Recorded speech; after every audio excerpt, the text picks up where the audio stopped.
सहारनपुर एक छोटा और शांत गांव था जहां हर कोई एक दूसरे को जानता था। गांव के कोने में एक पुराना घर था जो लंबे समय से खाली पड़ा था।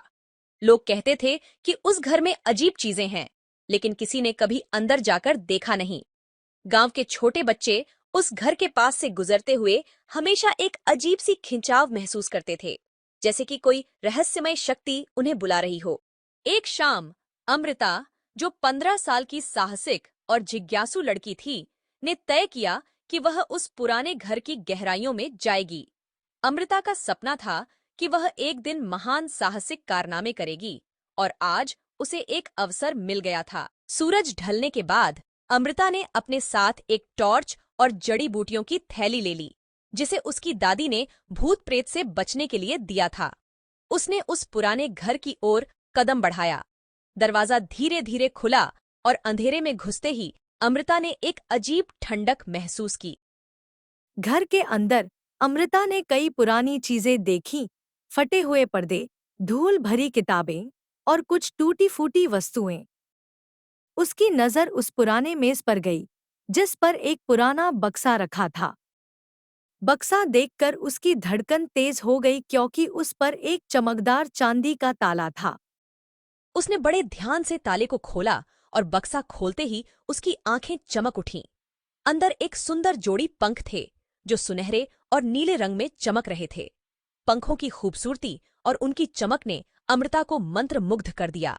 उसने एक पंख उठाया और उसे छूते ही एक अजीब सा अनुभव हुआ, जैसे उसकी आत्मा एक नई ऊर्जा से भर गई हो।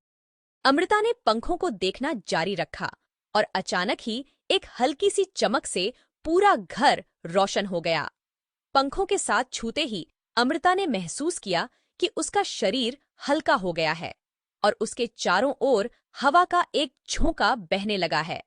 उसने खुद को उड़ते हुए पाया और यह देखकर वह हतप्रभ रह गई। वह धीरे धीरे उड़ते हुए घर से बाहर निकली और आसमान की ऊंचाइयों में पहुंच गई। उसका मन खुशी से झूम उठा, क्योंकि यह अनुभव उसकी सबसे बड़ी इच्छा से कहीं अधिक था। पंखों की जादुई शक्ति ने उसे ऊंचाई पर उड़ने की क्षमता दी थी। अमृता ने पंखों की शक्ति को समझने के लिए कई बार उड़ान भरी और आकाश में नई ऊंचाइयों की खोज की।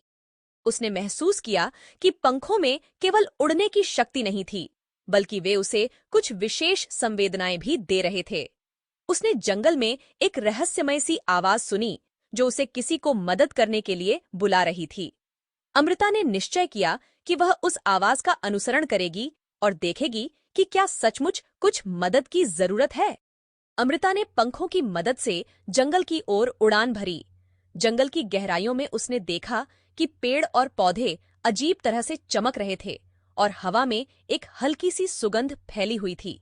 वह धीरे धीरे उस आवाज की ओर बढ़ी और देखा कि एक चमकदार प्राणी, जिसे एक फेरी कहा जा सकता था, एक जादुई वृक्ष के नीचे फंसा हुआ था। फेरी की आंखों में चिंता और घबराहट थी।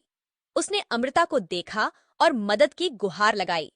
अमृता ने तुरंत उसकी मदद करने की पेशकश की और पंखों की मदद से फेरी को छुड़ाने के लिए प्रयास किया।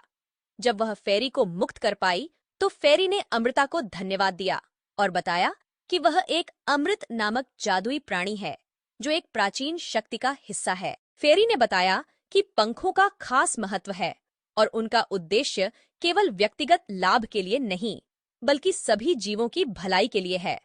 अमृता को अब समझ में आया कि पंखों की शक्ति का उपयोग केवल उसकी व्यक्तिगत उड़ान के लिए नहीं, बल्कि दूसरों की मदद के लिए भी किया जा सकता है। अमृता ने निर्णय लिया कि वह पंखों की शक्ति का उपयोग अच्छे कामों के लिए करेगी। उसने कई बार जंगल और गांव में लोगों की मदद की और उसकी साहसिकता और जादुई पंखों की कहानियां धीरे धीरे गांव में फैल गईं। गांव वाले अब अमृता को एक नायक के रूप में मानने लगे थे और उसकी सहायता से कई समस्याओं का समाधान हुआ। समय बीतते बीतते अमृता ने महसूस किया कि पंखों की शक्ति केवल एक उपहार नहीं है, बल्कि एक बड़ी जिम्मेदारी भी है। उसने अपनी शक्ति को सही दिशा में प्रयोग करने की प्रतिज्ञा की और अपने साहसिक कार्यों को एक नई दिशा दी। एक दिन अमृता ने देखा कि एक अंधेरी शक्ति गांव की शांति को भंग करने की कोशिश कर रही है। उसने पंखों की मदद से उस अंधेरी शक्ति का सामना किया और गांव को एक बड़े संकट से बचाया। उसकी बहादुरी और जादुई पंखों के कारण गांव में फिर से शांति लौट आई। अमृता ने पंखों को एक सुरक्षित जगह पर रख दिया और खुद को एक साधारण जीवन जीने का निर्णय लिया। उसने समझा कि सच्ची शक्ति और महानता केवल दूसरों की भलाई में होती है। अमृता की कहानी अब भी गांव में एक प्रेरणा स्रोत के रूप में जीवित है और जादुई पंखों की यादें अमृता के साहस और मानवता की साक्षी बन गई हैं।